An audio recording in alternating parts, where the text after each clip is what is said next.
Matt, many people are talking about the Oscars that came on. Oh, yeah. And they're disappointed with Chris Rock and his performance. They felt he was attempting to placate to the liberal audience that was there about racial issues and racism. And many felt that he should recognize those African Americans of the past who have been recognized. But I would say Chris Rock's duty was to host the show, and it's not his duty to recognize those from the past. It is the Oscars' duty to recognize those who are doing great performances in film today. And so he did exactly what he should have did, let them know the world is uncomfortable with these old white guys who picked the Oscar winners, continue to do so. And shameful Stacey Dash. That sister is continuously trying to embarrass her own people, and she's embarrassing herself. I know what she was doing there, but that whole bit with her where she's trying to get people to feel better for her when she was talking about a Black History Month and how we should avoid that, and everybody, every race should just be interested in America. She was trying to be funny. I said on the air,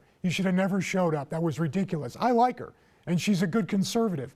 But Rock, this nonsense, he was making black people sound stupid, and he was acting like a gangster. This guy's worth tens of millions of dollars. It's ridiculous. Why don't we speak positively? And by the way, all these people make far more money than you and I can make. Now, Matt, it's ridiculous to act like a gangster. Now, Matt, let me clean you up real quick. Sure. Because one, Chris Rock didn't make black people look stupid. He might have made himself look unbecoming, but certainly not black people. Oh, he did. Secondly, if he's looking like a gangster, the original gangster in America is the white man. Let's tell the truth about that. And thirdly, sir, if it is the duty of Stacey Dash to remind folks of black history, what good? She's a beautiful sister. Sure. And she's intelligent in her own way. Why do we need a month? What good does it do to have a brilliant black head disconnected from a black body? And when you say, why do we need a month? I agree with you. We don't need a month. We need an everyday black history because you all have lied about history. Why don't you act